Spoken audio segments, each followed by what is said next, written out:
শালা কুত্তা জামাই, তুই মেয়ে পাসনি আর বিয়ের জন্য আমার মতো ভদ্র মেয়েকে তোর বিয়ে করতে হলো। এবার দেখ, তোরে আমি এমন থেরাপি দিব যে জীবনেও আর বিয়ের কথা বলবি না। ফাজিল পোলা, তোর বিয়ে করার স্বাদ মিটিয়ে দেব। তোর জন্য বাপি আমাকে এত তাড়াতাড়ি বিয়ে দিয়ে দিল। বারান্দা দিয়ে পালাতে গিয়ে দেখি ওখানেও লোক দাঁড় করিয়ে রাখছে। দাঁড়া, তোরে আমি এমন ভাবে থেরাপি দিয়ে সোজা করব তুই কল্পনাও করতে পারবি না। উগান্ডা কালা কুমির। রুহি খাটের ওপর বসে কথাগুলো বলছিল।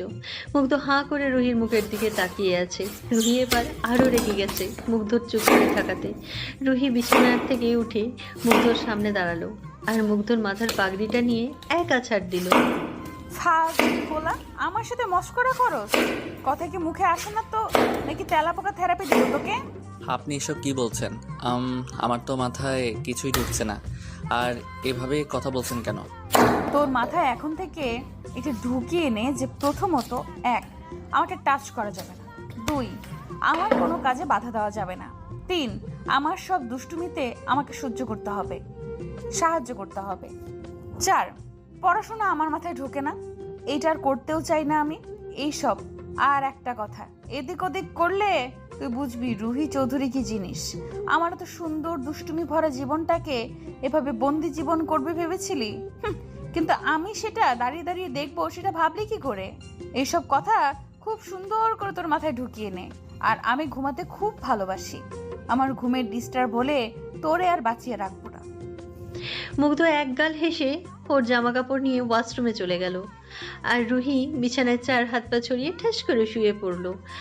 আর মুগ্ধ মনে মনে বলছে, ডেভিল রানী, আপনি কত দুষ্টুমি করতে পারেন আমিও দেখতে চাই। আপনার দুষ্টুমি যত বাড়বে আমার রোমান্টিকতা সেই লেভেলের হবে। আমিও দেখতে চাই আমার দুষ্টু বউটা কত রকমের দুষ্টুমি করতে পারে। তোমাকে এজন্য আমার কাছে নিয়ে আসা ডেভিল রানী। এবার তুমিও বুঝবে তোমার একমাত্র হাজব্যান্ড মুগ্ধ কী জিনিস। এতক্ষণ কিছু বলিনি কারণ আমি দেখতে চেয়েছিলাম আমি দুষ্টু রানীটা কত স্পিডে কথা বলতে পারে সেটা দেখার জন্য। রুহি, তোমার এই রাগি আর দুষ্টুমি দেখে আমি তোমার প্রেমে পড়েছি ম্যাম। তোমাকে আমি আমার মনের রানী বানিয়েছি। সারা জীবন আমার বাহু ডোরে তোমাকে বন্দি করে রাখবো। মুগ্ধ রুম থেকে বের হয়ে দেখে রুহি ওভাবেই শুয়ে ঘুমিয়ে গেছে। মুগ্ধ রুহিকে একবার ডাকলো, কিন্তু রুহির কোনো সাড়া শব্দ নেই। দেখে আবার ডাকলো। এইবার মুগ্ধ পাশের গ্লাস থেকে পানি নিয়ে রুহির মুখের ওপর মারলো আর রুহির চিৎকার করে, গিয়া খোদা, ছাদ কি ফুটা হয়ে গেছে নাকি? আমাকে কেউ বাঁচাও, আমি এত তাড়াতাড়ি মরতে চাই না। বাপি, আমাকে বাঁচাও। আরে তোমার হাজব্যান্ডের বাড়ি এত দুর্বল করে বানানো না যে ছাদ ফুটো হয়ে যাবে। নাও ওঠো, ড্রেসটা চেঞ্জ করে কিছু খেয়ে তারপর ঘুমাবো। নাও তাড়াতাড়ি ওঠো।